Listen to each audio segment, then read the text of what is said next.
Pronto. Então, vamos começar hoje a nossa aula 3 da oficina do Lima Barreto.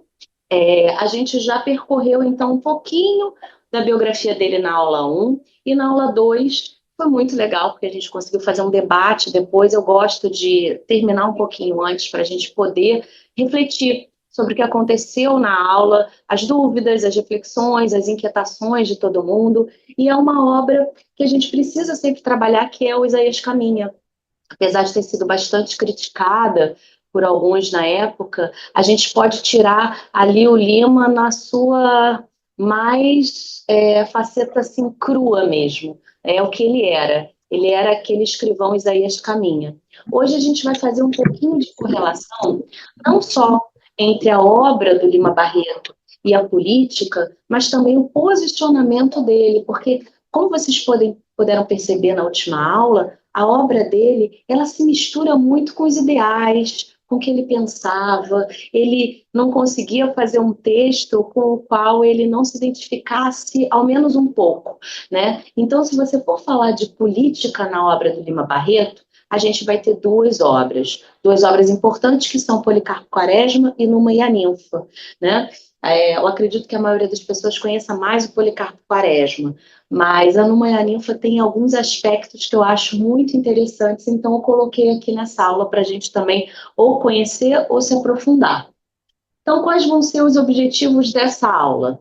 É lógico que a gente não vai se aprofundar na República, até porque a gente não vai fazer uma aula de história aqui. Gostaria até, né, de ter um historiador também, eu acho que é importante, mas para a gente ter alguns elementos históricos e entendermos um pouquinho o que foi aquela república, como que ela começou, porque isso vai influenciar muito também os escritos do Lima Barreto.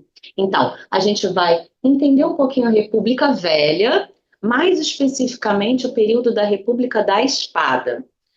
Vamos ver o episódio do Primavera de Sangue, que eu falei para vocês na aula passada, dando um spoiler do que aconteceu hoje e da situação do Lima, que acabou se envolvendo nesse episódio de uma forma bastante curiosa, e analisarmos os dois romances que eu mencionei, que são Triste Fim de Policarpo Quaresma e Numa e a Ninfa. A gente vai analisar em ordem cronológica, porque eu acredito que didaticamente seja mais interessante. Então, vamos começar pela República. Na aula um, a gente fez uma volta ao passado, lá para o tempo do pré-abolição, para a gente entender em que contexto que o Lima nasceu, já que ele nasceu em 1881, com a escravidão dando os últimos respiros. Ele, então, vivenciou, de fato, a República, aquele período da República Velha. E como é que ela se deu? A gente, por muitos anos, aprendeu. É uma história muito bonita, né? Assim como a independência, com o Dom Pedro no cavalo, né? Declarando independência ou morte, quando a gente sabe que, na verdade, foi uma coisa bem mais chinfrim, ele estava montado num burro, estava com problemas intestinais, enfim. A gente vai pesquisando e vendo que, na verdade, a República mesmo, ela surgiu de um golpe, né? O primeiro golpe que a gente teve foi da República, foi essa transição da monarquia para a República. Porque, na verdade, aquele que está ali, o Marechal Deodoro, ele não queria dar esse golpe, ele era inclusive amigo de Dom Pedro II, ele era amigo ali da monarquia, ele preferiria que Dom Pedro, que já estava muito idoso, falecesse para que aí fosse feita uma eventual transição. Só que daí o que aconteceu? Aconteceu esse baile aqui da Ilha Fiscal, e aí foi conhecido como o Canto do Cisne da Monarquia, porque ela já estava realmente ali também agonizando. E aí, o que aconteceu? A gente teve esse baile, ele foi muito pomposo, e pouco tempo depois começaram a falar para o Marechal Deodoro alguns boatos. E esses boatos, obviamente, o inquietaram de alguma forma, né? Por exemplo, disseram que o Major Solon estaria preso, disseram que estariam tentando prender alguns outros militares, e aí ele, obviamente, enquanto militar, não estava satisfeito com essa situação. Então, aqui entra um personagem que a gente mencionou na primeira aula, que foi o Visconde de Ouro Preto, que era uma espécie de padrinho ali do João Henriques, do pai do Lima Barreto. O Visconde de Ouro Preto acaba é, sendo forçado, obviamente, a se demitir. E aí o que que acontece? A gente tem uma república instaurada, uma república que nem o Marechal Deodoro iria lá para o Campo de Santana proclamá-la. Ele acontece que é acordado de pijama e precisa fazer isso a toque de caixa, porque estavam todos eles um pouco atrapalhados para, inclusive, proclamar a república. E fato é que isso acontece, um anúncio oficial, no dia 15 de novembro, na frente da Câmara Municipal do Rio, e eu coloquei ali a foto do José do Patrocínio, que a gente mencionou na aula 2. Lembram-se? Ele foi um importante personagem na imprensa brasileira do século XIX, um homem negro que contribuiu bastante e que, inclusive, fundou a Guarda Negra, pouco antes da proclamação da República, ainda, portanto, na monarquia. Então, esse foi o contexto histórico, né? Com o Ouro Preto já fora, com a queda dele, o que, que vai acontecer? João Henriques acaba desprotegido e ele consegue, de uma certa forma, um emprego para ir trabalhar na colônia dos alienados, né? Esse, então, vai ser o cenário que a gente vai trabalhar. Essa daqui é a foto da proclamação da República, e eu trouxe porque eu acho bastante curioso a gente analisar como que os artistas também pintavam na época, e obviamente a gente não pode ser ingênuo a ponto de pensar que eles retratavam de fato o que tinha acontecido, certamente. As obras eram muitas das vezes encomendadas, como, por exemplo, o quadro famoso do Independência ou Morte do Pedro Américo, né? Então essa daqui foi uma de 1893. Eu trouxe aqui para a gente analisar quantos presidentes passaram pela República Velha. A República Velha, então, vai ser aquele período que vai desde a proclamação, em 1889, até 1930. Foram 13, como vocês podem ver aqui. E tiveram dois que não puderam assumir por dois acontecimentos. O primeiro foi o Rodrigues Alves, né? Na verdade, ele foi eleito para um segundo mandato, não pôde assumir porque acabou morrendo daquela gripe espanhola, que foi algo que realmente devastou o Brasil. E depois a gente teve Júlio Prestes, que também não assumiu. Tá? Fora esses, tivemos 13 aqui. Os dois primeiros, Deodoro da Fonseca e Floriano Peixoto, marechais. E aí vamos lembrar das épocas da escola, República da Espada, que foi esse período realmente que foi governado por dois marechais. Aqui está o Deodoro da Fonseca e ali o Floriano Peixoto. O Deodoro da Fonseca já estava também mais idoso e ele foi convocado, primeiro, a proclamar esse golpe, a orquestrar tudo, e segundo, a ficar ali num governo que seria realmente provisório, só que acabou durando até um pouquinho mais do que o esperado, já que foi até 1891, quando Floriano Peixoto, então, assume o poder. A República da Espada foi bem curta, foi só até 1894. E aí, por que que eu coloquei aqui? Porque é justamente nesse cenário aqui que vai se dar o nosso primeiro romance que a gente vai analisar aqui hoje. Muita coisa aconteceu nesse período da República que foi importante para o Brasil e que às vezes a gente não dá tanta importância. O primeiro que eu coloquei ali foi a Guerra de Canudos. Inclusive tem um filme muito legal com José Wilker, né, fazendo o papel de Antônio Conselheiro. Foi uma guerra que durou muito pouco, em termos históricos, obviamente, né, um ano, mas que ela trouxe consequências importantes, principalmente para o governo, que ficou muito temeroso de que aquele Canudos ali acontecesse em outras regiões do Brasil. A gente teve a revolta da vacina em 1904, e aí a revolta da vacina, eu gosto muito da explicação da professora Lilia Schwartz, porque a gente tem ali uma ideia de que a revolta da vacina foi algo totalmente descabido dos governos, né? Na verdade, a gente precisa compreender que estávamos com um surto e que a população precisava ser vacinada. Só que a maneira pela qual o governo fez isso é que é totalmente errada. Como é que você vai chegar na casa das pessoas praticamente arrombando, sem inclusive informar qual é o objetivo daquele remédio, daquela vacina? E aí, por isso, vai o disse-me-disse, o boato, surge uma fofoca, as pessoas ficam com medo, não sabem o que que é aquilo, e aí surge a revolta, né? Tudo fruto de uma desinformação. aliada à conduta do governo, que deveria informar, dar conhecimento, e aí já chega sem qualquer tipo de explicação, invadindo a casa das pessoas. Veio a revolta da Chibata também, que foi algo muito importante. A gente tem ali a figura do João Cândido como um dos líderes, e que foi extremamente importante porque em 1910 a gente ainda tinha uma marinha que aplicava punições extremamente severas aos marinheiros, principalmente aqueles que eram mais subalternos. E qual era a punição? Era a chibata. Quem eram aqueles que sofriam essas punições? Normalmente aquelas pessoas que eram negras. Então, João Cândido, dentre eles, né, dentre os outros, foi um dos que se revoltou. E aí tivemos esse episódio importante, João Cândido, que agora é alçado a herói da pátria, muito tempo depois. Contestado, a gente falou sobre Contestado quando tivemos a aula de Ruth Guimarães, né, no Mulheres Negras na Literatura, e a coluna Prestes, que foi bem depois, e a gente não vai pegar nesse momento.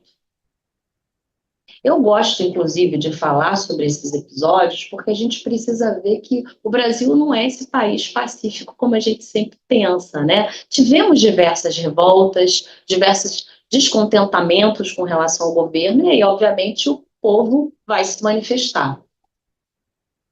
Nessa época também que a gente vai trabalhar hoje, a gente teve dois acontecimentos importantes em termos de legislação. Já que a gente está aqui na Emerge, é importante falar. O primeiro foi o Código Penal de 1890. E a gente já falou um pouquinho sobre ele quando mencionamos aquela tentativa novamente de controle de corpos negros após a abolição. A gente precisava ter crimes ali que colocasse aquelas pessoas em lugares enclausuradas. Então, quais seriam os crimes? Vadiagem, capoeiragem, por exemplo, e aí as pessoas eram recolhidas a determinadas casas de detenção.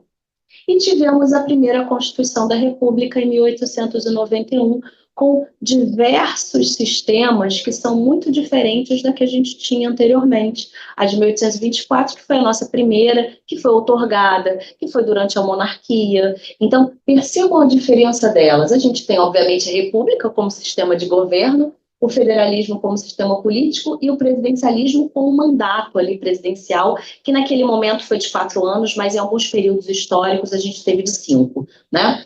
Depois a gente teve isso que foi importantíssimo, a separação do Estado e da Igreja, né? Apesar da gente não ter, por vezes, na prática isso acontecendo, num texto constitucional constar isso é muito importante. E um sistema eleitoral com o sufrágio universal masculino, só que tinha exceções. Não era para todos os homens que poderiam votar.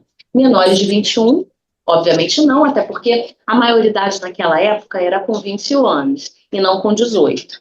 Os analfabetos, que como a gente viu, só puderam votar com a Constituição de 1988, e os soldados rasos e pessoas ali em situação de mendicância, que inclusive era um crime ali no Código Penal daquela época, né? As mulheres eu nem menciono porque não tinham direito a voto, só foi lá para a década de 40, como vocês sabem, né? E aí a gente vai para o nosso primeiro episódio, que o nosso herói ali, triste visionário Lima Barreto, se envolve, que foi a Primavera de Sangue.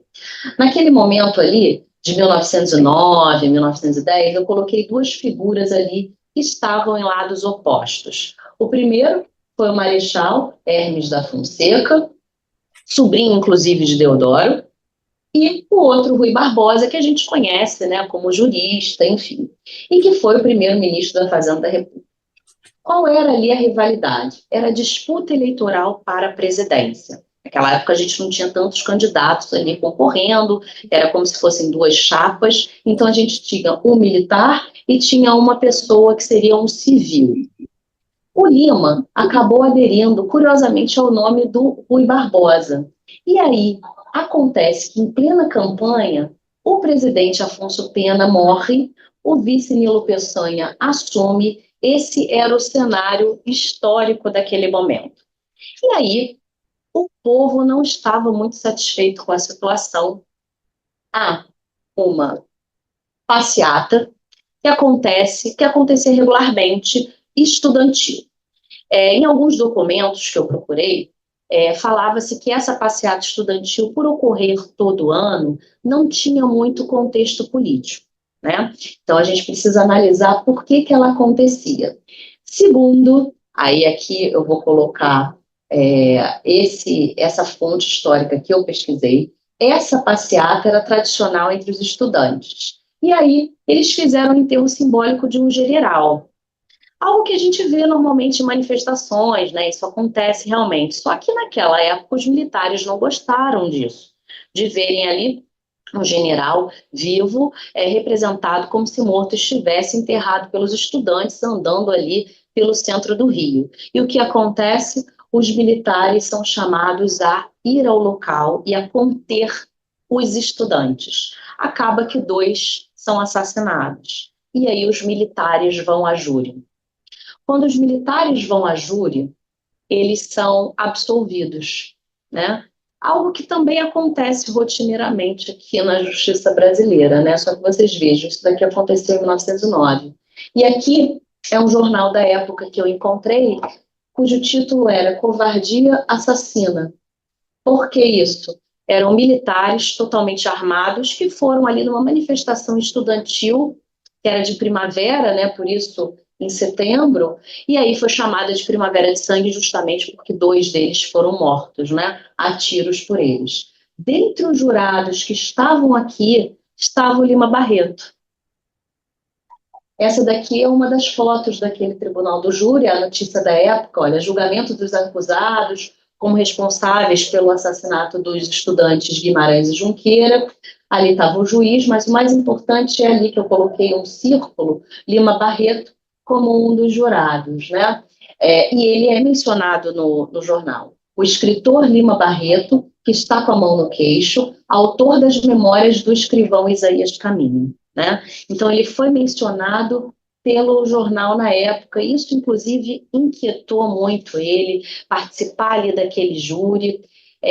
Vocês se lembram que na nossa aula 1 eu falei que logo depois, em 1912, ele começou a pedir licenças médicas. Isso daqui foi um episódio que o abalou profundamente, ter integrado ali esse júri, ter visto como é que funciona de fato aquele mecanismo judiciário, né? E o resultado, obviamente, que foi um resultado desfavorável à justiça, obviamente, só que por terem sido absolvidos os militares e Lima Barreto estar ali naquela secretaria de guerra, ele percebia que de repente ele não ia mais ascender socialmente, né? Ele estava preocupado com isso. Eu falei sobre isso na aula 1.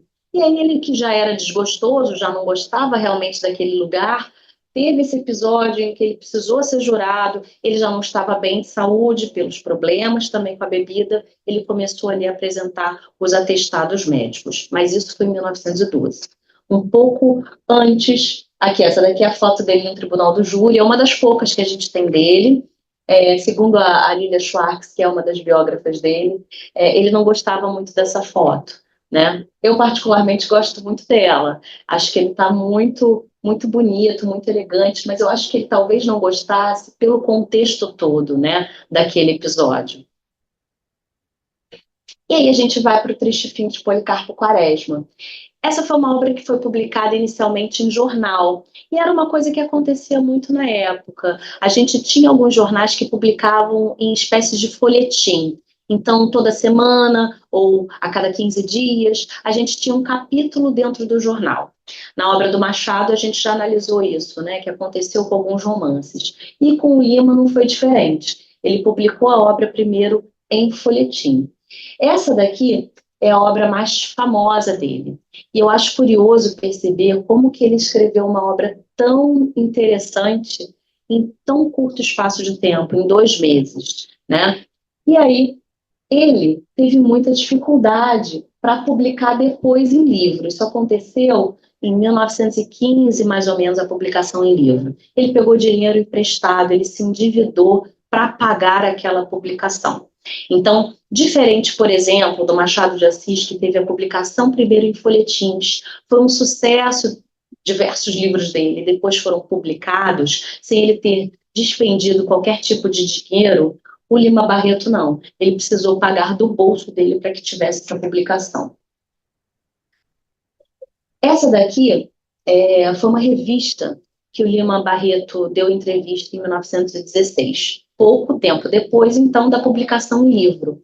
Eu acho curioso a gente perceber como que o jornal, à época, fez questão de ressaltar o final da entrevista com o Lima Barreto. Percebam só, isso daqui foi o que o Lima Barreto falou, né? O fim da minha vida é as letras. Eu não peço delas, senão aquilo que elas podem me dar. Glória. Não quero ser deputado, não quero ser senador, não quero ser mais nada senão um literato. Não peço às letras conquistas fáceis, peço-lhes coisa sólida e duradoura. Eu abandonei tudo por elas, e a minha esperança é que elas vão me dar muita coisa. É o que me faz viver mergulhado nos meus desgostos, das minhas mágoas. E aí depois vamos beber uma cerveja, porque foi uma entrevista dada em um bar. Então perceba que os jornais da época também se preocupavam em colocar uma imagem do Lima Barreto totalmente estereotipada e ligada já ao álcool. Isso em 1916, 6 anos antes dele falecer. Né? E nesse período aqui, em 1916, ele que tinha acabado de publicar um livro importantíssimo, que foi o Policarpo Quaresma, e que ele tinha, inclusive, gastado dinheiro para que ele fosse divulgado. Então, não foi só a publicação que lhe rendeu algum prejuízo ali financeiro. Para ele ter o nome dele divulgado, inclusive nos jornais, ele precisou pagar por isso. E aí a gente vai falar um pouco do Policarpo Quaresma. Policarpo Quaresma, para mim, é um dos personagens mais interessantes que a gente tem da nossa literatura. E aí, aqui é uma pequena característica dele. Ele era um funcionário público, ele era um patriota, ele valorizava tudo que a terra, que o Brasil dava. Então, ele só usava produtos produzidos no Brasil. Ele odiava qualquer tipo de estrangeirismo. Ele não comia, inclusive, nada de fora. Tem um episódio, inclusive, que vão servir frango, e aí a moça fala, olha, Adelaide, a irmã dele, eu não pude servir frango com petit pois porque Policarpo falou que petit pois é estrangeiro, não posso. E ele era uma pessoa muito metódica, as pessoas o viam como um cara recluso, que não tinha muitos amigos, mas que lia muito. E ninguém entendia por que o Policarpo lia tanto. Afinal, ele não era doutor. Então, naquela época, o que se associava? Você só pode ler muito, você só pode ser um intelectual realmente, se você for doutor. Se você não é doutor, para que você vai se meter com um livro? E aí, a gente tem esse episódio também que eu acho muito interessante. Ele era amigo desse sujeito que se chamava Ricardo Coração dos Outros, que era, na verdade, um homem que tocava modinhas, tocava violão, e ele era professor particular do Policarpo de violão. E o Ricardo ele ficava muito enaltecido com isso, porque o sonho dele era se tornar um artista conhecido, popular, não só no subúrbio onde ele morava, mas também em todos os lugares do Rio. E aí ele via no Policarpo, o homem que ele admirava muito, uma pessoa que o tinha em mais autoestima. Ele falava, claro, violão é algo nacional, você está fazendo modinha, isso é extremamente importante. E as pessoas, às vezes, olhavam, inclusive, espiando as aulas dele e não entendiam nada do que estava acontecendo. Eu gosto dessa parte também, porque logo no início do livro, o Lima Barreto faz questão de dizer que ele era funcionário público, Policarpo, mas ele era extremamente metódico, ou seja, em contraponto ao que a gente tinha lido no Isaías Caminha, né? Aquela imagem que se tinha do servidor público, né? Como alguém preguiçoso, como alguém que não queria nada. Policarpo não, ele era extremamente sério, e ele chegava pontualmente passando pela rua às 16h15. Então, às 16h15, todos os vizinhos esperavam ele passar, porque ele ia para casa jantar. Ele era um homem que trabalhava, então, nesse arsenal da guerra, ele era subsecretário, e aqui é uma descrição que o Lima fazia do Policarpo, assim como ele fazia com todos os personagens dele, né? Ele era um homem pequeno, magro, estava sempre então com aquele óculos dele olhando para baixo. E era uma pessoa que estava sempre lendo. No livro, o Lima Barreto cita esses autores aqui, brasileiros, dentre eles José de Alencar, Gregório de Matos, mas ele cita também outras obras. Ou seja, o Policarpo ele não ficava restrito a obras de ficção brasileiras. Ele tinha um interesse em estudar a história do Brasil. Então, por exemplo, naquela época, Capistrano de Abreu era um historiador muito conhecido. Então, Lima Barreto menciona aqui. Aquela imagem ali é a imagem do Paulo José, né, o grande ator, que interpretou Policarpo Quaresma em 1998, num filme que está disponível, inclusive, no YouTube. Se vocês não viram, assistam, que é muito bom.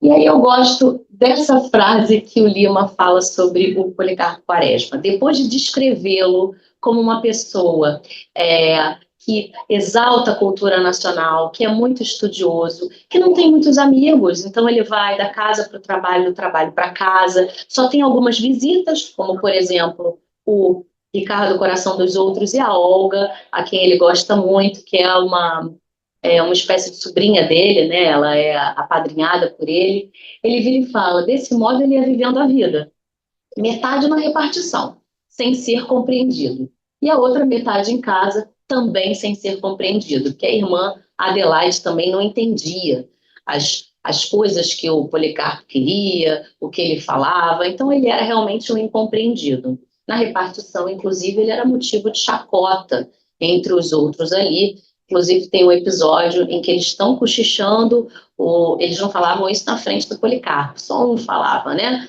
Isso também é muito curioso, as pessoas falam muito por trás. Isso aconteceu com Policarpo. E chamaram ele, inclusive, de Ubirajara, né? Porque ele queria essa coisa de língua dos índios, né? Como se falava ali na época.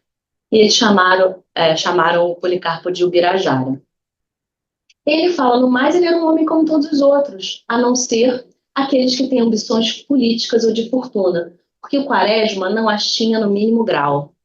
No começo do livro a gente vê, né, Major Quaresma, mas ele não era de fato major, né? Essa patente foi, na verdade, um título que foi dado ali pelo povo, porque ele, quando tinha 18 anos, já compreendendo a importância daquele dever cívico, ele tentou se alistar, mas ele não conseguiu. Mas aí o título ficou, e aí as pessoas o chamavam de Major Quaresma, né?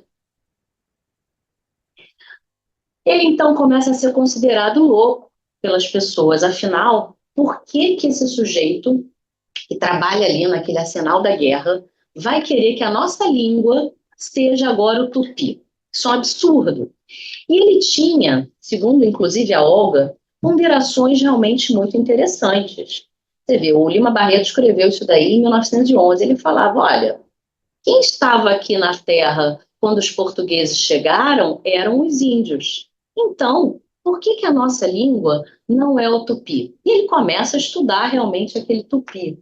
Ele acaba sendo internado, né, por um curto espaço de tempo, se não me engano, por 6 meses. E aí ele, quando deixa aquela instituição, ele acaba se isolando ainda mais. Ele vai para uma espécie de sítio num lugar bem longe de onde ele estava acostumado a estar, e o nome do sítio era inclusive Sossego. E lá ele começa também a estudar. Ele se dedica à agricultura. Ele acredita que tudo no Brasil dá se a gente plantar e se a gente perseverar. Então, ele que num primeiro momento, quando ele estava lá na casa dele, no Maitá, ele lia livros de ficção e livros de história, você percebe que ele muda quando ele vai para o sítio e ele se dedica a essa agricultura. Então, ele vai querer todos os livros que tiverem de agricultura, para tentar plantar ali naquela terra e para tentar fazer aquilo ali girar, a economia girar. E ele consegue, no momento, ele acaba prosperando, acaba tendo uma plantação muito boa, né? Consegue matar as formigas que estavam atrapalhando ali a plantação, ele começa a conhecer realmente o cultivo daquela terra, e aí ele vende aquele produto dele e as pessoas começam a falar, pô, mas você vendeu por esse valor? E ele falava, para mim, o importante não é gerar lucro, é demonstrar que a gente pode sim plantar, colher e viver do que a gente está fazendo aqui, né? Ele vai retornar ao Rio pouco tempo depois, quando acontece essa guerra da Armada, né, ou revolta da Armada, como a gente lê em alguns lugares, né, que seria então um episódio que aconteceu justamente aí por esses anos de 1896, em que os marinheiros se revoltam, né, com o governo do então Marechal e queriam a maior participação do povo. Então, percebam que o Lima vai aliar a crítica dele à República ao episódio que aconteceu de fato no Brasil naquela época. E o Policarpo, como era um homem extremamente patriota, ele entende que é dever dele cívico voltar para o Rio de Janeiro e se alistar. Ele manda um telegrama para avisar a ida dele, e quando ele vai até lá, ele fala com o Marechal, inclusive, Marechal Floriano Peixoto, né, nesse momento, ele leva um memorial para ele, e o Marechal Floriano Peixoto, ele é retratado de uma forma muito curiosa pelo Lima, é um cara que não se interessou muito pelo memorial, inclusive rasga um pedaço dele para poder fazer algumas anotações. Ele ouve o Policarpo, mas ele também não dá bola ao que ele está falando, o que ele quer é dispensar logo o Policarpo, alista esse sujeito aí, está tudo certo, e o Policarpo acaba tendo um batalhão ali para conduzir de uma certa forma, e é muito engraçada essa passagem do livro, porque perguntam para ele, você quer que título? Ele fala, bom, sempre me chamaram de major, mas eu nunca fui major. Não, então tudo bem, pode ser major, mas você sabe que precisa contribuir com o valor, porque a gente está sem dinheiro e não queremos onerar o tesouro. E aí, quando falou isso, o Policarpo falou, não, claro, pode deixar, qual é o valor? Ah, para essa patente, 400 mil réis. E o Policarpo fala, perfeitamente. Então, ele é um cara que vai, por livre e espontânea vontade, se alistar em um episódio ali que o povo, obviamente, está desgostoso ali com a República. Nesse mesmo tempo, o Ricardo, coração dos outros, amigo dele, né, o seresteiro, chega lá, chega sendo conduzido por militares, ele não queria estar ali. E aí, quando ele encontra o Policarpo, ele fala, me salva, me ajuda. Ele fala, ué, tá tudo certo, você não vai ser preso, mas você vai se alistar aqui, você vai ficar com a gente, vai ficar no meu regimento. E os dois acabam ficando juntos ali, né? Ele, no final, acaba tendo um episódio em que ele mata um homem. E ele manda um telegrama para Adelaide contando isso. Eu acho que eu coloquei aqui em algum momento. Acho que não. Se eu coloquei, depois eu falo. Ele acaba tirando a vida de um cara e ele fica muito mexido com essa situação. Ele informa isso para Adelaide. Ele já está desgostoso de ver tudo aquilo acontecendo e não é nada daquilo que ele acredita, porque ele, apesar de ser uma pessoa que defende os interesses da nação, que é um patriota, ele é um cara muito ético. Então, quando ele é mandado para para cuidar ali dos presos, ele fica muito inquieto, porque chegam militares e selecionam, ah, de qualquer forma, algumas pessoas para serem levadas para o Boqueirão num barquinho e serem executadas. E ele é totalmente contra isso também. E no momento em que ele se posiciona contra essa execução, contra a forma como tudo está acontecendo, ele acaba sendo preso. E aí a gente pergunta, bom, quem é que vai então interceder por ele? Ninguém. O Ricardo, em um primeiro momento, tenta realmente, porque sempre foi amigo dele, e a Olga também tenta ajudá-lo, mas foi em vão. Ninguém consegue ajudar o Policarpo. Então, a gente vê no final do livro um cara que era totalmente esperançoso, que tinha ideais diversos para o Brasil, que o Brasil podia melhorar através de educação, através de cultura, ver como que era o sistema na prática e ficar totalmente desgostoso, ver que na verdade era tudo uma utopia. Eu coloquei aqui também outros personagens, né, para a gente poder trabalhar. O Ricardo eu já falei, e a Adelaide, que era irmã dele, junto com a Olga. A Ismênia, ela era filha de um general que era vizinho do Policarpo. A Ismênia era uma menina muito sonhadora, ela já estava prometida de casar com um sujeito há mais de 5 anos. No final das contas, ela é meio que enrolada, ela não se casa, e aí ela fica louca. Isso é uma coisa que a gente vê por diversas vezes na literatura naquela época, né? O quanto que era importante. Nesse momento aqui, a Ismênia, ela nem tinha muito interesse em se casar por esse aspecto mais romântico. Ela nem gostava do sujeito assim, mas ela percebia que era importante, em termos de sociedade, para uma mulher se casar. Então, quando ela vê que isso não acontece, ela acaba desfalecendo e ela, no momento, pede para a mãe dela para ser enterrada vestida de noiva, né? A gente tem dois aqui personagens que são muito próximos ao Policarpo em um determinado momento, que são Anastácio, que era um homem africano mais velho, e o Felizardo, que foi um dos empregados de Quaresma no sítio, que ajudou o Quaresma, inclusive, a fazer aquela terra ser fértil e que cuidou dela quando o Policarpo foi para a guerra, né? Eu trouxe aqui alguns trechos do livro para a gente ver como é que o Lima Barreto, naquele momento, em 1912, era extremamente lúcido com relação ao que acontecia no Brasil. Então, sobre tradições, olha só o que ele falava. Como é que o povo não guardava tradições de 30 anos passados? Com que rapidez a gente esquece as coisas, né? E eu acho que isso daí a gente pode fazer uma correlação, inclusive, com o contexto histórico também da gente. A gente precisa ter um trabalho realmente de resgate de memória, porque senão esse apagamento vai continuar sendo sistêmico. E ele falava, era bem um sinal de fraqueza, uma demonstração de inferioridade diante daqueles povos tenazes que os guardavam durante séculos. Era preciso reagir, desenvolver o culto das tradições, mantê-las vivas nas memórias e nos costumes. E aí ele fala: vocês não têm a mínima noção das coisas da nossa terra.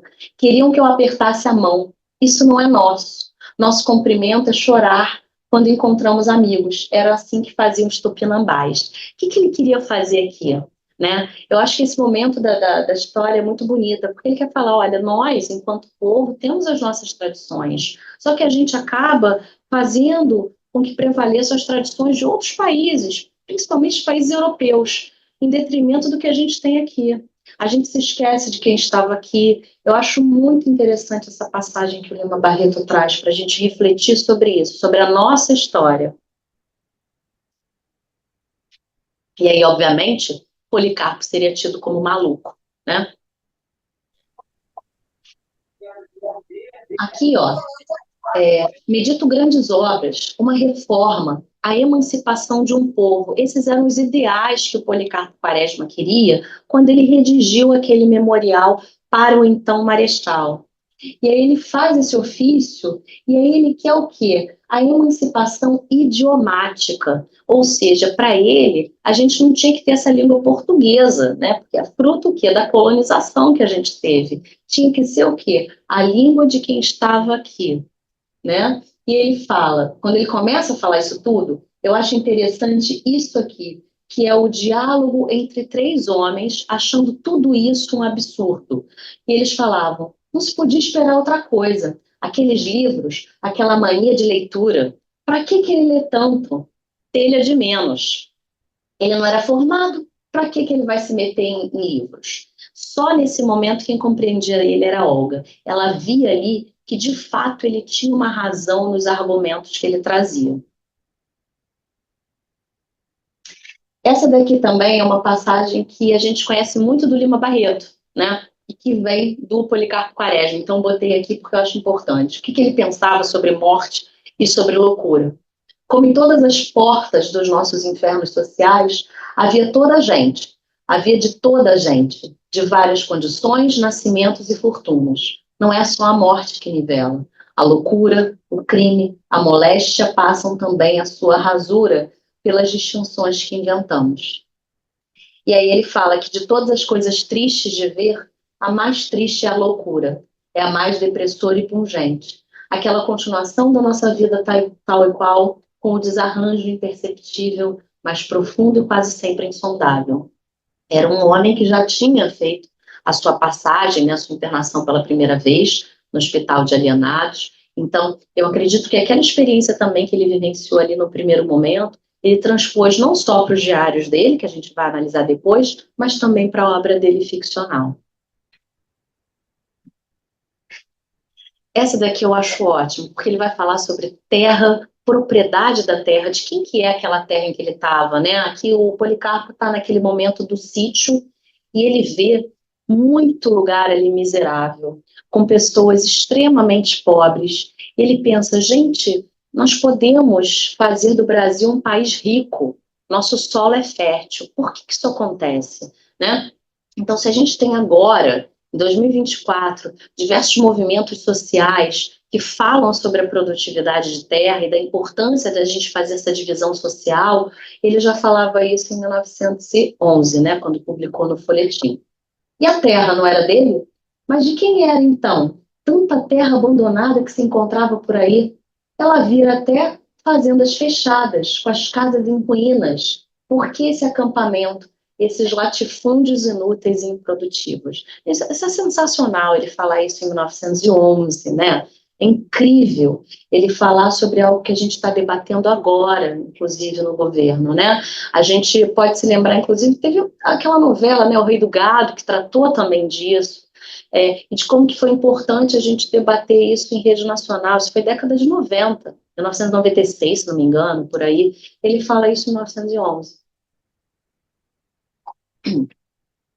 Aqui eu falei um pouquinho sobre a reforma da Armada, ou guerra da Armada, ou revolta da Armada, como vocês preferirem, né? Essa parte dele em que ele vai misturar o elemento ficcional com o elemento realmente verídico, que foi o fato que aconteceu e que no final os militares realmente ganharam. Floriano Peixoto conseguiu conter ali os revoltosos. Quando ele vai para o Rio, né? Que é o dever dele. E aí eu acho que essa daqui é a parte interessante, porque ele em todo momento ele tenta falar com o Marechal Floriano sobre os ideais dele.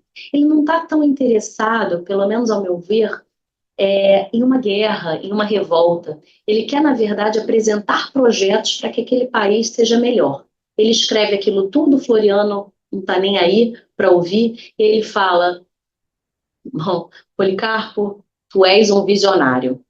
E é daqui, acredito eu, que a Lilia Schwartz pegou, né, a referência para colocar o título da biografia dela, que é Lima Barreto, Triste Visionário. Né? Porque, de fato, tal qual o Policarpo Quaresma, o Lima Barreto ele tinha essa visão do que aquele país poderia ser, né? E não foi. Isso aqui eu já falei, também falei já isso. Eu só acho que é legal a gente ressaltar essa parte aqui, né? De como que uma pessoa que era extremamente não só fiel à pátria, mas também às leis, ele achava tudo que tudo deveria correr tal qual estava disposto nas leis. Então ele era um cara extremamente ético e moral, né? Como que ele vai vendo aqueles ideais dele serem de uma certa forma uma espécie de castelo em ruínas. E aí o que acontece com ele?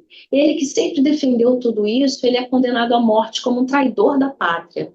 Então é uma espécie de paradoxo, inclusive, que o Lima Barreto propõe para a gente. Né? Um cara que queria ali jogar sempre certo, ele na verdade, acaba ele sendo esmagado pelo sistema, não é nem corrompido, porque ele resiste até o final. Mas, como ele era só um, e as outras pessoas que o conheciam também fingiram que nem conheceu mais, como por exemplo o Genelício, que eu mencionei, e tantos outros, porque as pessoas vão fazendo ali o jogo do que é melhor para elas.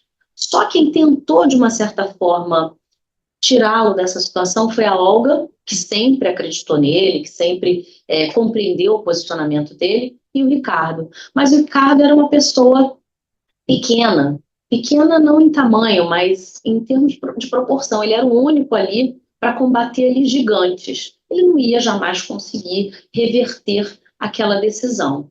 Então ele viu que, enquanto homem que defendia diversos ideais, ficar realmente na posição de primeiro preso e depois considerado um traidor da pátria, para ele foi algo que causou extremamente um extremo desgosto, né?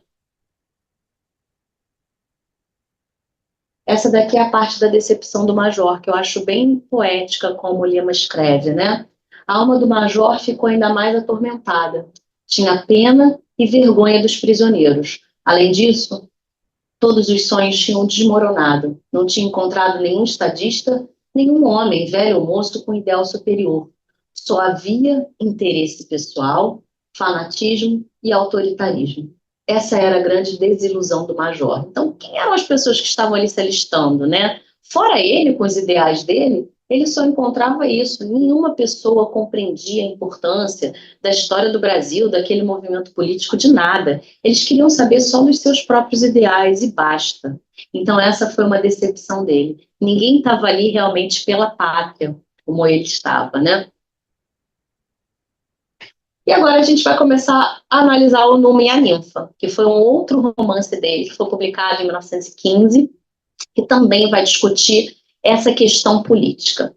Eu trouxe aqui o início do livro, para vocês verem como sempre, pelo menos nesses três que a gente analisou até agora, o Lima consegue cativar a gente para continuar a leitura.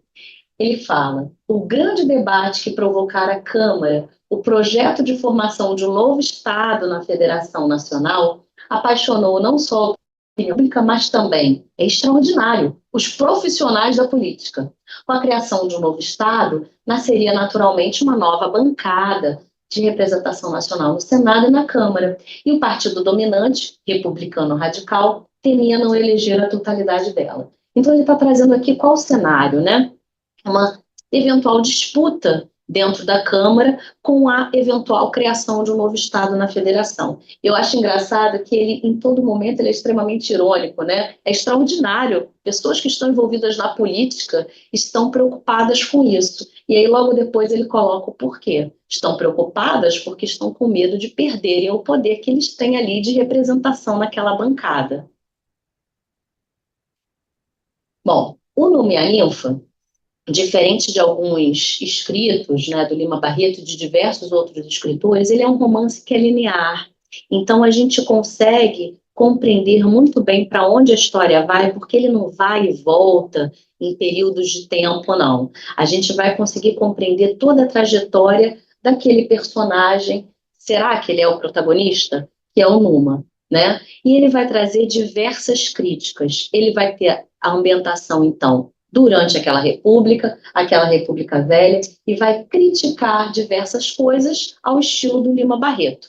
Por exemplo, criticar positivismo, como ele criticou no Policarpo Quaresma, criticar o bacharelado, né, ou seja, aquela pessoa que só quer ser doutor, só quer ter o título e nada mais, não estuda mais, a política, o modo de colocação para debate das leis e como que elas iriam passar ou não, atendendo a que pessoas ou não, os cargos que eram distribuídos em troca de favores, ou seja, coça as minhas costas que eu vou coçar as suas, os privilégios dos militares, a hipocrisia da sociedade, o papel da mulher.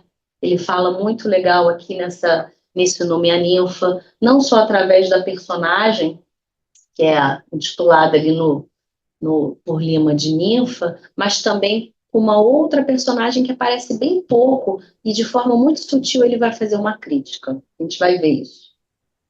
Bom, então em que contexto histórico a gente vai estar aqui? Na Revolta da Chibata e Nado Contestado, né? 1910, a gente tem os militares no poder novamente. E aí ele vai falar o seguinte: há até doutrinadores a afirmar que os grandes fatos políticos e sociais do Brasil têm sido realizados por militares. O exército, escrevem eles, tem levado esse país às costas. Ainda não havia exército brasileiro, pois ainda o Brasil não era independente e já fazia independência com as milícias paisanas. E aí a gente vem aí com um golpe da República, que eu já falei para vocês quando a gente começou a aula, só que eu acho que é importante a gente ver por que essa mudança de governo aconteceu. Se a gente tinha uma monarquia em que as pessoas, de uma maneira geral, estavam ali satisfeitas até com ela. Por que que a gente teve essa mudança e o golpe, né? A gente teve a mudança na economia, a ascensão de uma elite, um status ali de representação política que precisava ser mantido, as oligarquias tradicionais que caíram, as açucareiras, a gente teve diversos ciclos, então, no Brasil, né? Ciclo do açúcar, ciclo da cana, né? Do café, e aí a gente tem o povo. Onde é que ficava o povo nisso tudo? Ficava fora da sociedade política a grande maioria da população. Isso quem escreve é o Lima. A exclusão dos analfabetos pela Constituição Republicana, que a gente viu, era particularmente discriminatória, pois, ao mesmo tempo, se retirava a obrigação do governo de fornecer a instrução primária, que constava ali no texto imperial. Exigia-se para a cidadania política uma qualidade que só o direito social da educação poderia fornecer. E, simultaneamente, desconhecia-se esse direito. Era uma ordem liberal, mas profundamente antidemocrática e resistente às esforços da democratização. Eu gosto de trazer esses textos, esses trechos do Lima, para a gente perceber o quanto que ele era realmente consciente daquele cenário político que ele estava vivendo. Ele menciona não só na Númia Ninfa, mas também no Policarpo Quaresma, a Guerra do Paraguai, né? Que durou aí 6 anos, de 1864 a 70. Machado de Assis também menciona a Guerra do Paraguai em romances deles. Então, foi uma guerra que causou uma imensa proporção aqui para o Brasil. E aí, ele vira e fala que o Exército desenvolveu, então, esse mito de ser um salvador da pátria, né? Será que ele seria, então, a única entidade, a única instituição que garantiria os direitos da população? Será que dar a esse exército pleno poder seria o adequado? Esse daqui é um outro trecho dele ali, olha, é uma foto que a gente tem realmente uma reprodução, né, da Guerra do Paraguai, e ele falava: há entre os militares uma corrente mais forte que a daqueles que querem um Estado adestrado, automático, garboso e eficiente. É a dos políticos. Não que eles sejam eleitores ou deputados, o que eles são é crentes nas virtudes excepcionais da farda para o governo e para a administração. A farda, a longa e pesada tradição que representa e evoca, promete muito a todos que a vestem, e os militares não pesam os meios de que dispõem para realizar esse muito que lhes é prometido. Para eles, o uniforme dá qualidades especiais. Todos são honestos, todos são clarividentes, todos são enérgicos. Então, ele está fazendo uma crítica, obviamente, a essa instituição e ao fato de que você colocando ali aquele uniforme, você automaticamente goza ali de uma presunção quase que absoluta, né, de idoneidade, de moralidade, de ética, quando a gente sabe que não é assim que a banda tocava e nem toca ainda, né?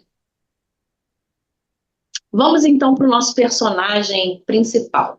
Se é que ele é principal, né? Eu vou falar para vocês no final o que eu penso disso. O Numa tem esse nome todo pomposo, né? Numa Pompílio de Castro. Ele era um homem de origem humilde. E eu acho que é muito curioso porque o Lima sempre traz essa questão, né, da família, de onde a pessoa veio. E na maioria das vezes ele dá voz a essas pessoas que vinham de origem mais humilde. É o caso do Numa. Só que o Numa, ele tem uma certa ambição. Ele quer chegar lá de qualquer maneira que seja. Então, no primeiro momento, ele vai se esforçar, ele vai estudar, ele vai frequentar a faculdade e vai se formar. E foi com muito custo que ele fez isso, porque precisou comprar livros, enfim, né, trocar o almoço pela janta. Ele conseguiu se formar. E aí, quando ele consegue se formar, automaticamente ganha o título de doutor, passa a ser, obviamente, visto por aquela sociedade como alguém muito importante, e com isso ele pode escolher as meninas, né, com quem ele vai se relacionar. E aí, nesse primeiro momento, o que ele falava? Aproveitava o estado civil dele, de solteiro, né, aliado àquele de doutor, para encarreirar-se. Ora, ameaçava casar com a filha de fulano e obtinha isso. Ora, deixava transparecer que gostava da filha de Beltrano e conseguia aquilo. Fato é que, no final das contas, ele acaba se casando com a Edgarda, que é a filha de Neves Coutinho, um político muito influente daquela época. Ele era um alpinista social, na verdade. O Numa nunca gostou da Edgarda, nunca a amou profundamente. Ele só viu que, casando-se com ela, ele teria diversos privilégios por ser, na verdade, o genro daquele rapaz que era o Neves Coutinho, né? E aí, ele, chefe de polícia, acaba pedindo a menina em casamento. Bom, na Câmara, vejam só o trabalho dele, do Numa.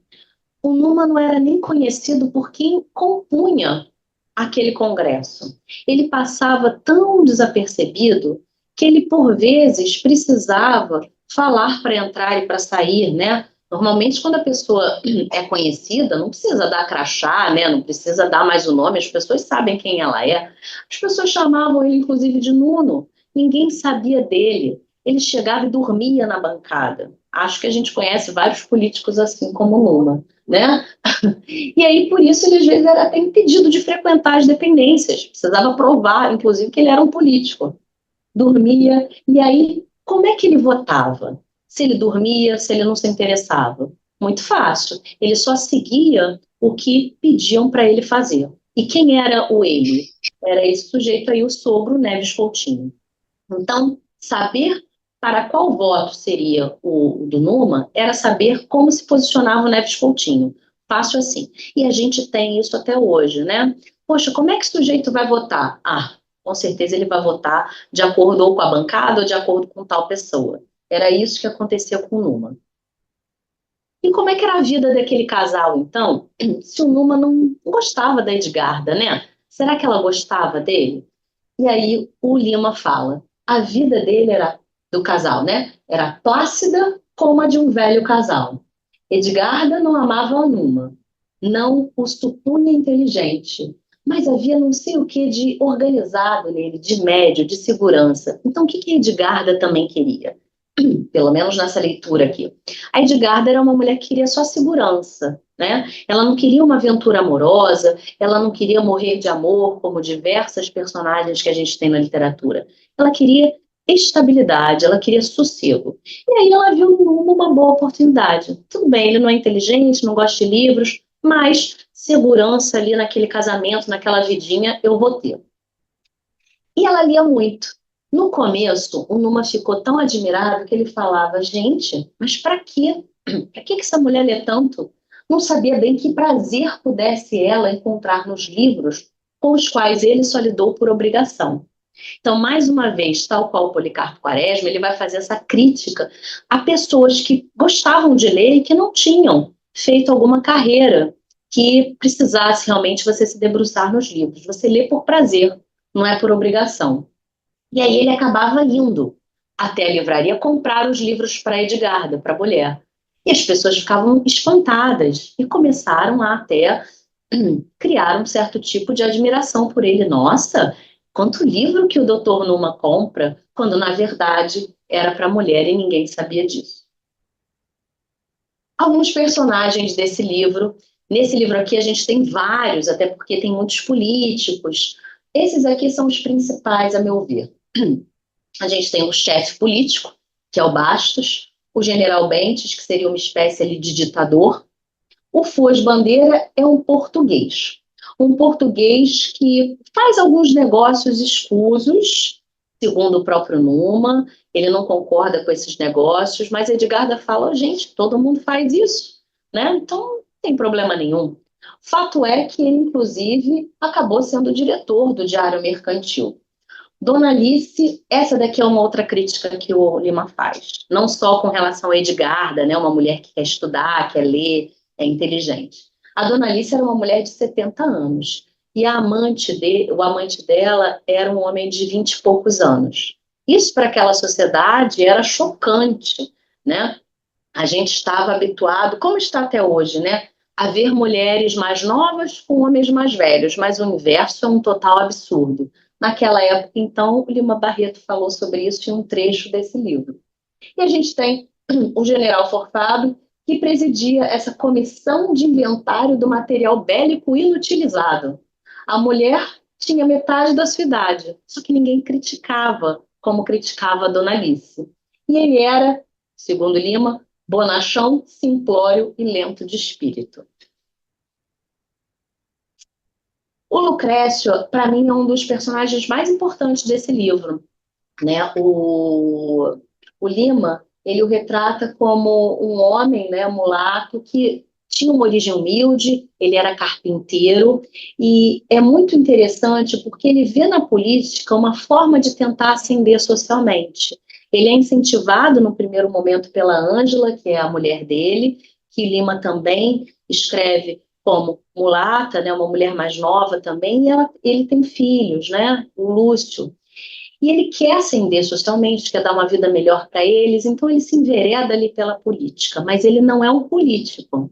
Ele, na verdade, é um cara que vai tentar a paz entre os lados, ele vai tentar o diálogo, então ele está sempre frequentando a casa dos políticos para tentar organizar de uma certa forma, com que tudo fique numa tranquilidade total. E aí, eu acho curioso, porque ele é colocado, entre aspas, no lugar dele.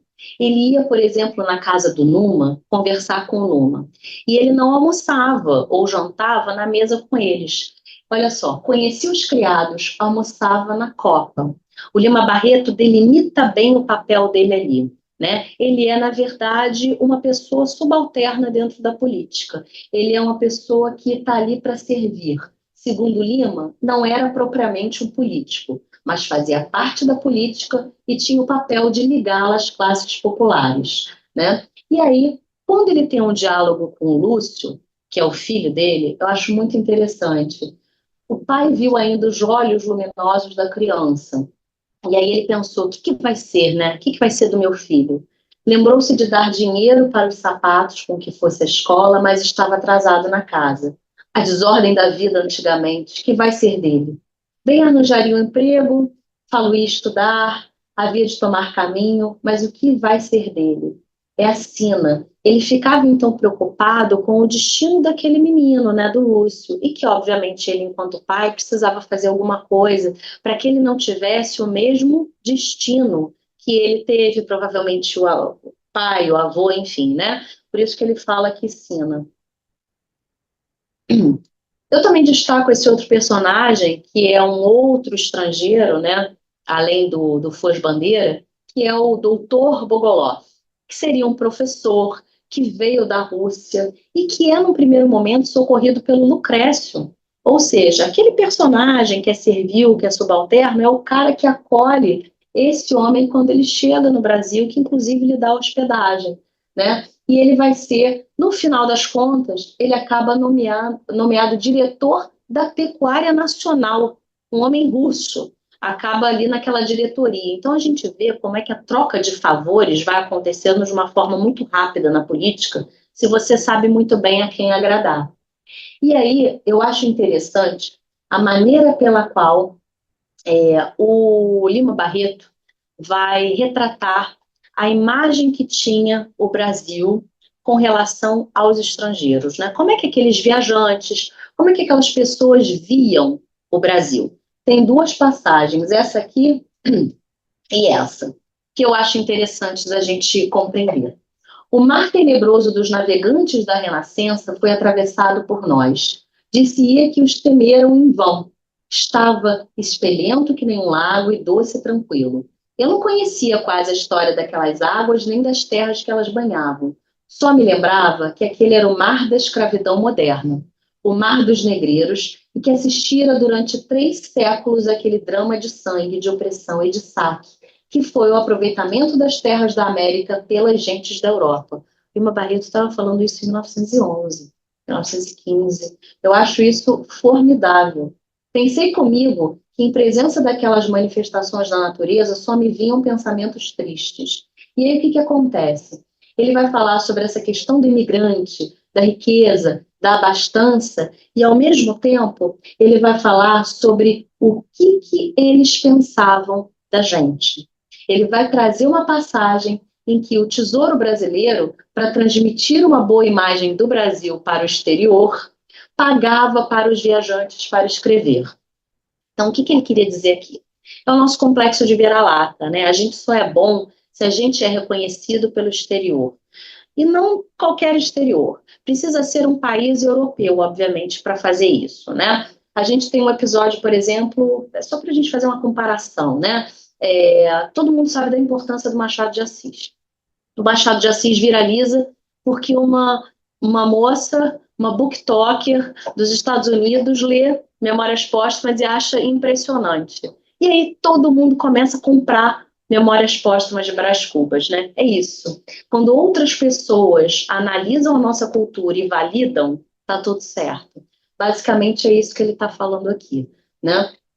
Houve sempre quem se zangasse com os estrangeiros que perguntavam lá nas suas terras se aqui nós andávamos vestidos. E isso acontece até hoje, né? Acham que a gente está andando aqui, por exemplo, pela Carioca e vem uma onça em cima da gente. É isso que pensam ainda, né? E concluísse daí a lamentável ignorância dos povos europeus. Essa irritação trouxe aos nossos dirigentes, diplomatas e gente do mesmo feitio de espírito a necessidade de pensar em medidas que levassem os franceses a ter uma decente reputação de nós mesmos.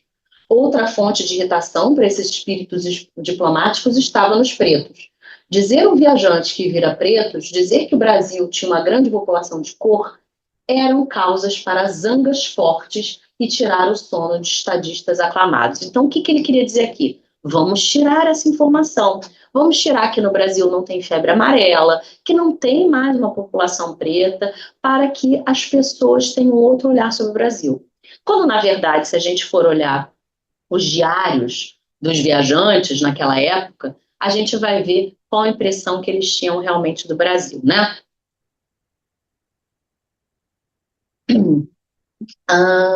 Aqui, ó. Aqui eu acho que é muito interessante, porque ele vira e fala assim: os nossos diplomatas, com esse tolo e irritante feitio de pensar, quiseram apoiar a sua vaidade a uma filosofia qualquer e combinaram as hipóteses sobre desigualdade de raça com a seleção guerreira, pensando em uma guerra que diminuísse os negros no Brasil. Ele está trazendo aqui o que a gente falou na aula passada, né? Aquela questão do darwinismo racial, como que a gente vai justificar isso, né? Como que a gente vai mostrar para o exterior que nós estamos reduzindo a nossa população. Afinal, a gente teve o Congresso Internacional das Raças que a gente falou na aula passada, em 1911, né?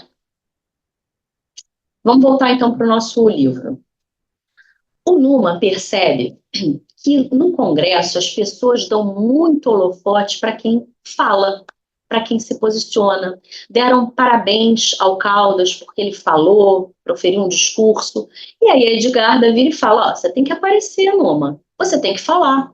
E aí ele, num primeiro momento, ele fala: para quê, Edgarda? Há tanta gente inteligente que eu não preciso me incomodar. O Numa queria passar ali despercebido. Ele não queria que ninguém soubesse da existência dele. Só que aí tem um problema.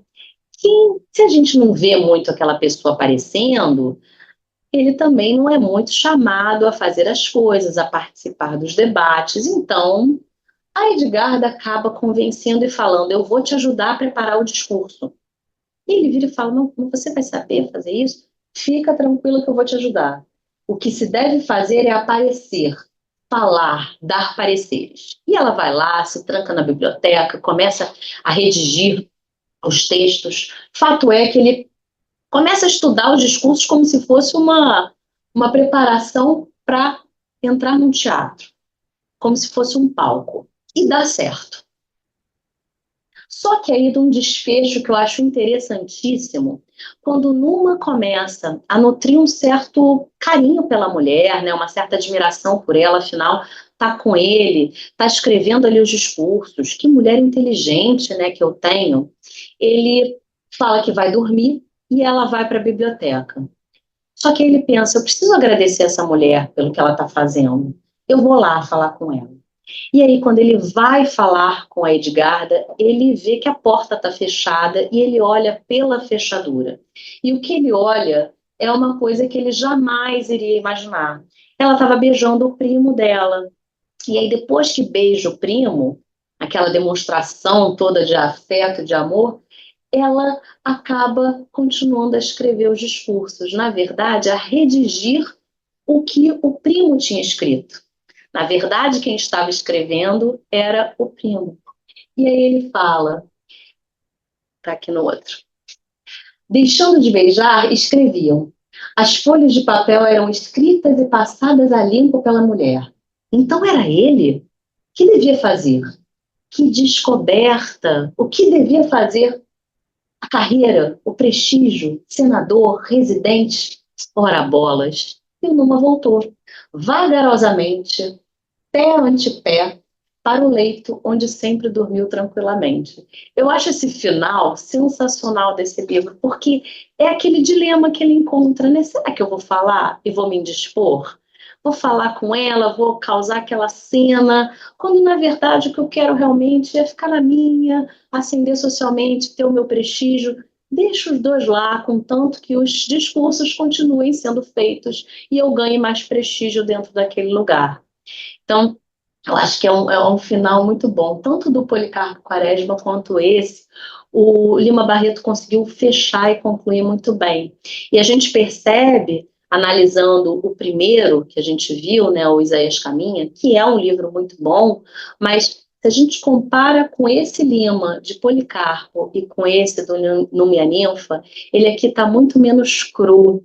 Ele continua trazendo as ideias dele, as reflexões, só que de uma maneira muito mais, eu penso, né, muito mais brilhante e envolvente, porque ele conseguiu fazer uma trama aqui que você não ia imaginar esse final aqui.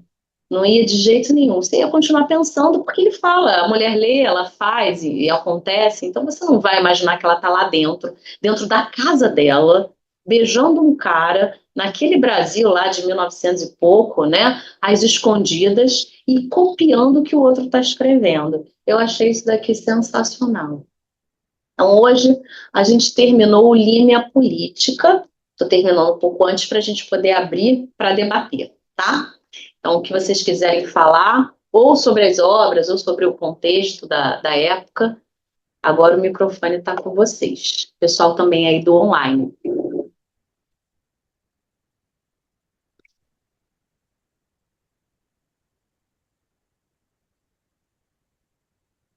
Todo mundo quieto, gente? Que houve? Eu acho que eu queria que ela mesma estivesse escrevendo o tempo decepcional. E ela copiava Achei interessante o que você falou em relação à surpresa, né? Eu esperava dela ter um diferente lá na casa e tal. Mas enquanto você narrava e ele comprava os livros, ela lia, eu fiquei, ai, que bacana essa personagem, né? Que ela, depois ela vai escrever, nossa, que achei tão legal. Aí, assim, tal, foi. Mas eu acho que é a solução que ele deu para ele aceitar a situação, né? É, verdade. Ele não escreveu o discurso, então eu vou tolerar o primo, né? Vou aceitar o primo. Continuar. Isso. Faria mais sentido, realmente, né? E aí, quando essa parada de você. Eu fico pensando, deixa eu botar aqui no microfone, né? Eu fico pensando, né, essa questão, né, da mulher que faz as coisas e que, por vezes, ela não ganha também os méritos, né, por estar fazendo aquilo. Tem um filme que agora eu me esqueci o nome, vê se vocês se lembram, com a Glenn Close, que ela escrevia também os livros e o marido recebia os prêmios. Não é tão antigo, não, né? É sensacional isso, né? Porque é uma mulher que se coloca atrás, né, daquele homem para ele ficar na frente, né? E aí, num primeiro momento, a gente pensa que é isso que está acontecendo ali, né? Afinal, ela lê tanto e ela lia.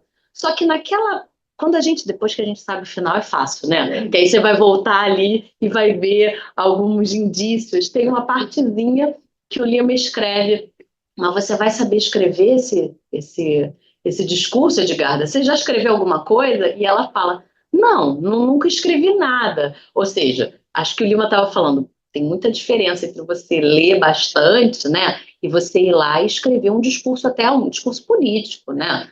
É outra coisa. Mas eu entendo a sua decepção, até em termos de mulher, né, ali Mas eu confesso que eu gosto de tal. Fala, gente. Basicamente interessante. Tentando pagar a última aula do livro anterior ao público é essa questão do silêncio, né? Que ele tinha isso forte, que ele fala que é melhor criticarem ele do que ficar em silêncio. E a gente vê que termina os homens dele. Esse desfecho é muito significativo o silêncio do personagem, como é no Policarpo de outra forma. Eu acho que ele foi muito. Ele é extremamente inteligente. Eu fico até chocada em como que o Policarpo, né, não teve tanta projeção naquele momento, né? Porque ele é divertido. Ele, no filme, né, que tem o Policarpo que eu falei, o subtítulo é Herói Nacional. Porque, de fato, ele é muito bom. O Policarpo, ele é sensacional. Ele tinha ideias que são interessantes. Só que as pessoas preferiam vê-lo como um maluco, né, do que ouvi-lo e ver o que a gente podia fazer para realmente melhorar as coisas. Não era uma coisa absurda, né? Tudo tinha uma certa propriedade, o que ele falava, né? E numa é aquele silêncio dele, estou confortável aqui, né? Nesse meu ofurô, né, com essa água quentinha, para que eu vou mexer com isso? Deixa ela lá, com o namorico dela ali com o primo, tá tudo certo, né? Melhor ficar assim. E aí ele coloca a própria honra, que na época era uma coisa muito valorizada, para poder continuar aquele movimento de ascender. E, na verdade, ele casa Ótimo, por isso. ótima Então, observação. ele não vai desfazer aquilo, ele coloca em primeiro plano. Uhum. Né? Ah, é. Tem mais também esse olhar para esse Imagina as pessoas saberem que era uma mulher adúltera. Enquanto estiver ali, né? Fica ali na biblioteca que é até mais seguro, né? Fora dali, o encontro furtivo já não, né?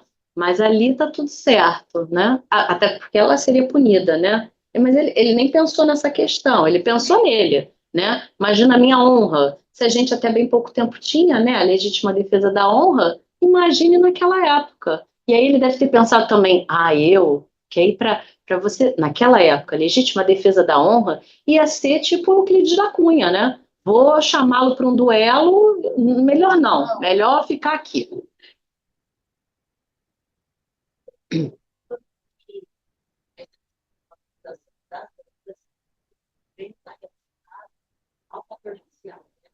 Porque são personagens que destacam, né, tanto essa questão do momento histórico, né, de passagem, mas que também tem essa questão crítica em relação ao ser, ao papel, né, do órgão, Portugal, aqui no Brasil, né, quanto que eram figuras exaltadas em detrimento do nacional. Né? Com certeza, total. O Lima Barreto é se não foi o primeiro, a dar muito valor a essa questão racial escrevendo, né? A gente teve a Úrsula, que a gente já trabalhou, né? Mas foi um romance só que a gente teve, né? Em 1859, que foi importantíssimo, porque ela colocou voz a pessoas negras, mas ali em situação de escravidão ainda, né? Que a gente tinha lá a Preta Susana, enfim. O Lima, como a gente está num pós-abolição, ele foi muito mais até audacioso, porque todas as personagens deles dos livros são pessoas negras, né? Clara dos Anjos, que é incrível, é uma personagem negra, cujo desfecho não vai ser tão bom, né? E eu acho que até ele traz essa questão porque ele não queria florear muito, né? Eu não vejo a obra dele como uma obra de romance, água com açúcar, né? Ou algo que ele queria idealizar. Eu acho que ele mostrava as coisas como as coisas eram. E isso, obviamente, ia incomodar. Quer pela questão racial, obviamente, porque se o chamavam, né, fala esse mulatinho aí, imagina quando ele escrevia, né, que a gente nem sabe o que se falava, mas devia falar, né? Quem é esse sujeito aí para escrever essas coisas sobre o Brasil, né? Com certeza, com certeza. Se alguém quiser falar, gente, aí do chat, por favor, tá? Mais alguém aqui? Ou não? lembrei do Policarpo, que eu achei interessante, ele trazer a questão indígena, né? Ele está preocupado em falar a língua, né? Que é a língua que deveria ser falada, e tal. E hoje a gente tem essa discussão do marco temporal, mas, quer dizer, é uma questão, naquela época ele já tinha essa preocupação, né? E até hoje a gente tem essa discussão dos direitos. Uhum. casa, nós tivemos a visita da diretora do Museu dos Povos Indígenas. E ela é a primeira mulher, mas não é só a primeira mulher, a primeira pessoa de origem indígena a estar na direção do museu, em 70 anos de história. Então, eu estava com essa questão na cabeça que você achei muito interessante. Uhum. A gente falou isso, né, quando a gente estava trabalhando o Policarpo. Eu acho que é extremamente importante. É óbvio que a gente tem que ler o Lima, né, fazendo ali as adaptações, né, porque ele vai falar em índios, porque era o que falava na época, né? Ele vai falar do Lucrécio. Lucrécio era um mulato, era o vocabulário dele da época, e por isso eu não mexi. Mas aqui a gente já sabe, né, que são as linguagens, elas vão mudando, né, conforme a sociedade. E o que ele falava sobre uma língua faz todo sentido, né? Se o Brasil é uma terra indígena, por que que a gente não tem, por exemplo, nas escolas o ensino? Por que que a gente não tem ainda, há 21 anos, a aplicação da Lei 10.639, que teve a mudança em 2018 para incluir também o ensino de cultura indígena? A gente não tem ainda também. Então, são questões que a gente ainda não tem, de fato, uma implementação, né? Então, realmente, quando o Floriano vira e fala que ele era um visionário, né? Porque não tem nada de absurdo ali. Toda vez que eu leio e releio, eu não vejo nada que seja assim, que fuja muito da realidade, a ponto de fazê-lo ser tomado como um louco e parar num hospício, né? Não tem nada disso. Até porque quem vê isso, a Olga, né, ela fala, olha, tem uma certa razão que ele está falando, né? E é legal, porque a Olga é a única mulher ali, né? Que vai ficar perto dele, que vai até o final tentar tirá-lo daquela situação, né? Mas aí, obviamente, por outros motivos, né? E essa questão do marco temporal, a questão da gente ter o Ministério dos Povos Indígenas, que não tinha com a Sônia Guajajara, de termos representantes, por exemplo, no Congresso hoje. Imagina se o Policarpo visse, né? Agora a gente tem representantes no Congresso, diversos, né? Tem a Célia Chacriabá, né, em Minas, que é maravilhosa, e você eleger, né?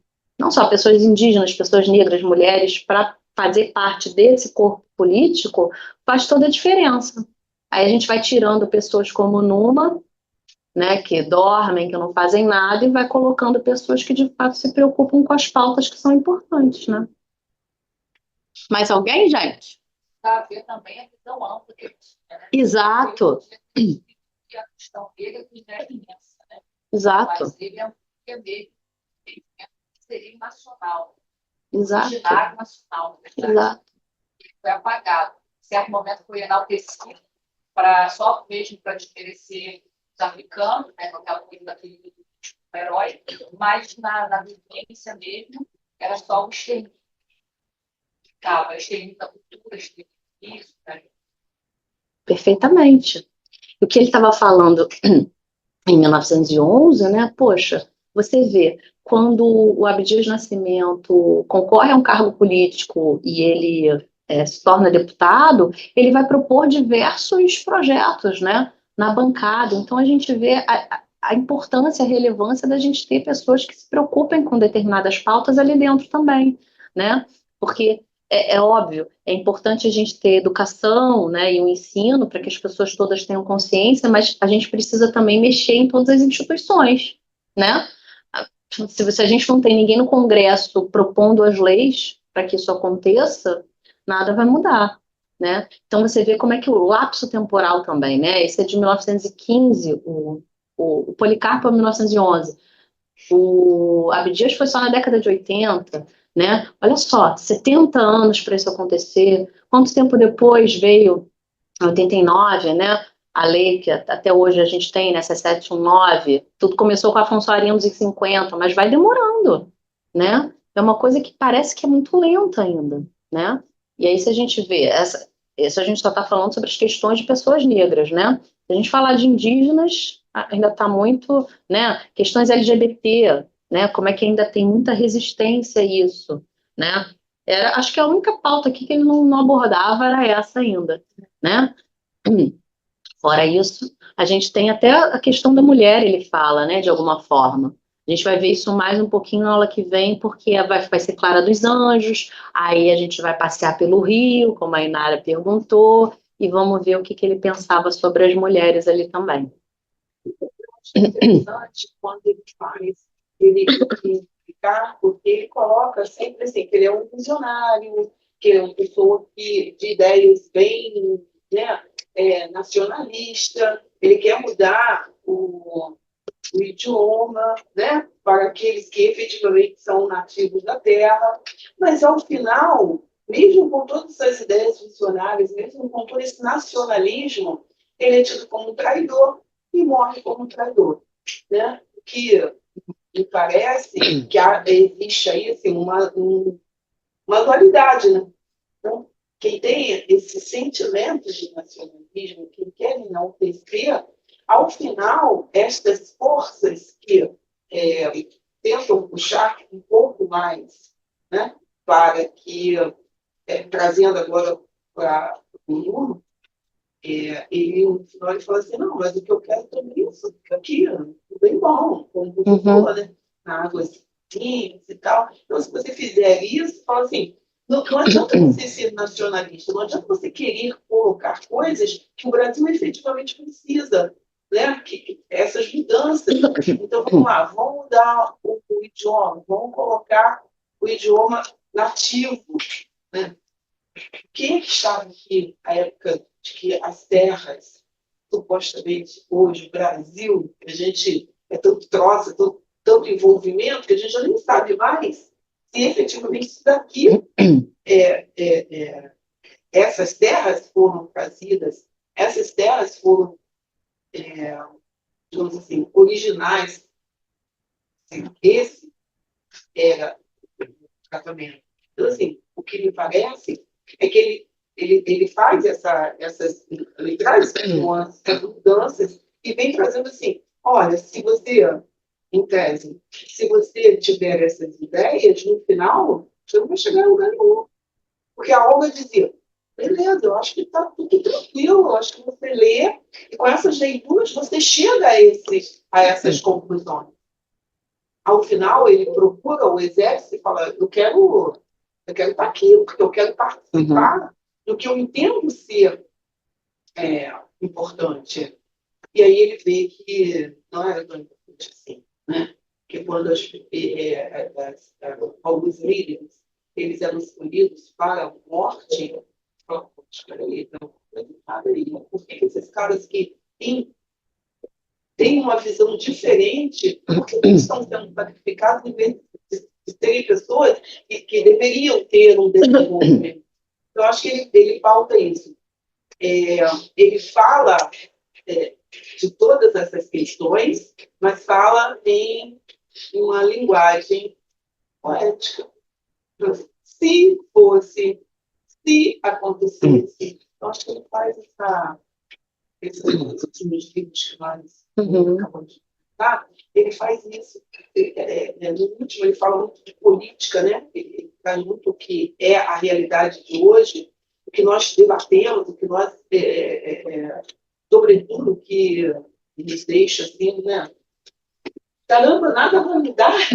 Como é que é uma crítica à institucionalidade, né? A forma, o meio como ele escolhe para poder trilhar ali, criar. Exatamente. Né? E que o Lima, acho que ele é totalmente. O Policarpo é uma ficção muito lastro histórico, né? Sim. Amarra muito a história. Então, não teria outro final possível, né? Porque no final a gente vê quem é que seria o traidor da pátria. O traidor da pátria é esse sujeito que realmente quer o bem da nação, que propõe. Traidor da pátria seria aquele que trai o que aquela instituição que está no poder determina.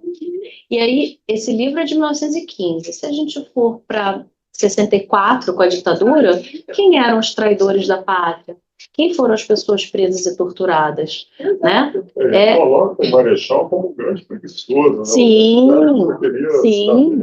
sim. Então, ele fala no contexto quem são essas pessoas, mas de forma que, na verdade, não atribuir a ele responsabilidade por aquelas tratar desta forma. Porque é mesmo, né? a questão. Então, acho que assim, maravilhoso, né? Quando ele faz isso, sabe? Quando ele ele fala das questões urgentes, mas fala de forma que até trouxe a ele o desfecho. Mas quem são esses traidores? Nós puxarmos, se chegar em 64, aí é melhor falar.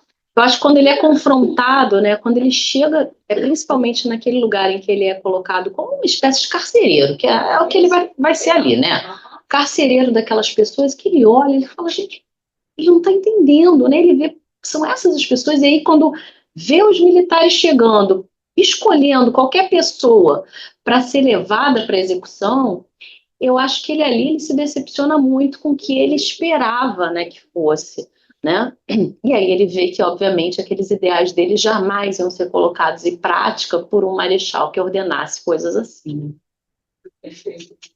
Maravilhoso, maravilhoso. Essa questão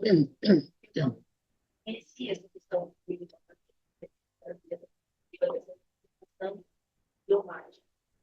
E eu fiz uma ligação interessante com ele, tá? Da fala dele.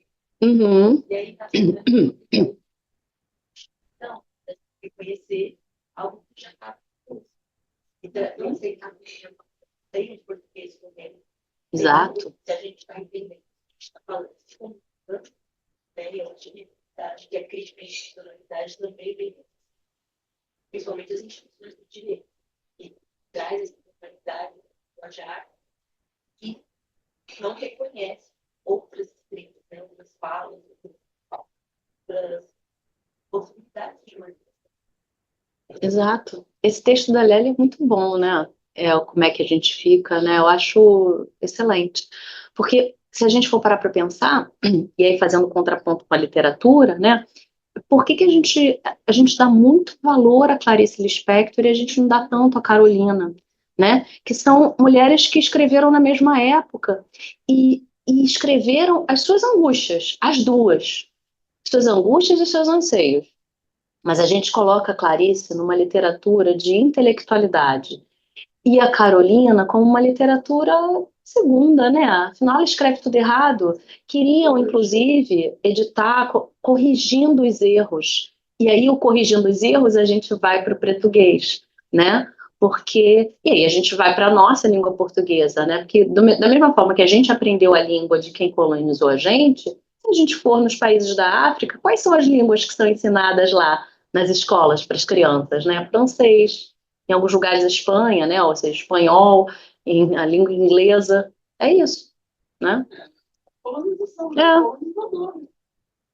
De como que está demorando, mas agora eu juro que eu tenho esperança, porque as coisas estão mudando no sentido de temos acesso a muita coisa agora, sabe? A muita informação, a muito livro.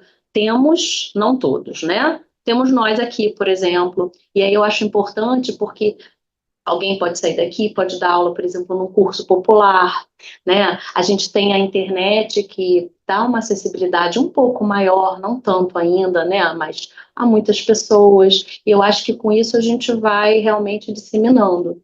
Mas ontem mesmo eu estava falando com um amigo meu que é norte-americano, né? Ele mora lá nos Estados Unidos, e ele está vindo para cá, para o Brasil, e ele falou, Beto, você quer que eu traga algum livro para você? Aí eu falei, olha, só tem uma lista aí de uns 50, que são livros que não tem aqui, né? E aí, se você comprar, esse aqui é o problema, cada um custa 300, 400 reais, né? Não tem a tradução, e são livros que debatem questões, né, raciais importantes, com as quais eu pesquiso. Ele, não, eu trago para você. Aqui é $5, aqui é $10. São livros, assim, incríveis. Eu não sei se vocês já ouviram falar naquela Isabel Wilkerson. Ela escreveu... Ai, como é que é o nome? A Sociedade de Castas, eu esqueci o nome. Mas tem um livro dela que ela ganhou, inclusive, um prêmio. E não é traduzido aqui. E aí fica difícil, né? Eu falei, pelo amor de Deus. Aí fiz uma lista para ele trazer. O que você puder dessa lista, tá bom. Eu já vou ficar muito feliz. Isso. Não, eu falei, por favor, traga o que você puder. Castas, a origem do nosso mal. É o que tem traduzido, né? E aproveitar ontem ou anteontem eu estava olhando, que eu fico olhando na Amazon, parece um leilão, né? Eu adoro ver aquilo. Subiu o preço, caiu o preço. Às vezes cai 1 centavo, né? Mas às vezes cai muito, né? E aí eu vejo o Pacto da Branquitude está R$ 14. E aí é uma coisa acessível. Não dá para você cobrar 50, R$ 60 no livro, né? E aí, com toda a importância do movimento de livraria física, que eu acho importante, para quem pode, né? Ir lá e favorecer o comércio de rua é importante. Mas a gente também tem que pensar no contraponto, que é a democracia também da leitura, né? Você poder propiciar mais pessoas. Então, esse livro dela eu já pedi. Aquele autor que eu falei com você, né, o Que Render, ele tem outros livros lá, e não estão traduzidos aqui. Eu falei, faz esses aí, né? Vários que a gente ainda não tem, né? Que são importantes. A Jamila tem um projeto, né, com relação a preços de livros, que ela consegue dar uma barateada em alguns livros que vem com uma edição menor. Uhum. O da coleção Feminismos Plurais, né? Porque é o selo Sueli Carneiro, né? E aí é o selo em parceria com a Jundaíra, que é uma ótima editora, né? Então eles fazem um valor mais acessível, mas você vê agora, ele já está um pouco maior, né? Porque vai, né, aumentando, né? No começo acho que era R$ 19, agora já está um pouco mais, a coleção já está bem vasta, né? E eu acho legal que isso eles fazem, né, no selo, a Djamila e a editora, eles distribuem muito para a biblioteca, para escolas, e aí isso é importante, né? O quadro da É leitura, importante. né? É isso que eu acho que necessariamente precisa ser incutido o hábito da leitura. Sim. Porque com essa prática de ficar olhando assim, aquela telinha pequenininha, aí ninguém mais está pegando, né? Porque é importante isso. Sim. É importante mostrar isso. É importante que a criança, é importante que ela busque isso, que tenha vontade de ler, né? Vontade de ler qualquer coisa, né? Ler um texto, resgatar isso. Sim. Acho que resgatando. Eu acho que é importante. Né? E, por exemplo, esse livro, o Policarpo Quaresma, a gente tem o Clara dos Anjos em revista em quadrinhos, por exemplo, que é linda demais. Então, para as crianças e adolescentes, a gente tem também um Triste República, o nome, que é da Lilia Schwartz, que é em quadrinhos. Então, ela vai falar sobre a República do Lima Barreto, de uma forma tão tranquila para adolescente, até para gente. Eu achei linda essa edição, grande assim para você ler, né? É maravilhoso. Então, você trabalhar com quadrinhos é uma forma de arte também que é colocada também em segundo plano, né?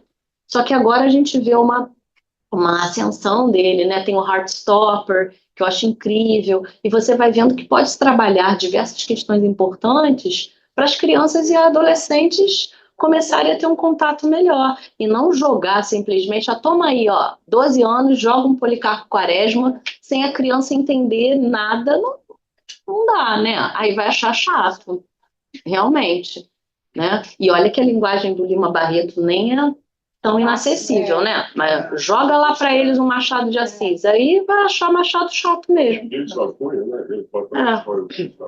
Não dá, se você não tem todo um aparato, né, para ajudar, não tem como não. Tem o contexto também, né? Você tem que contextualizar. Né?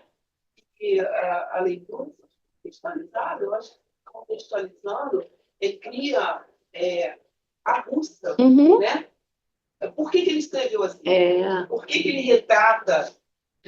Ele retrata determinadas coisas. É importante o contexto.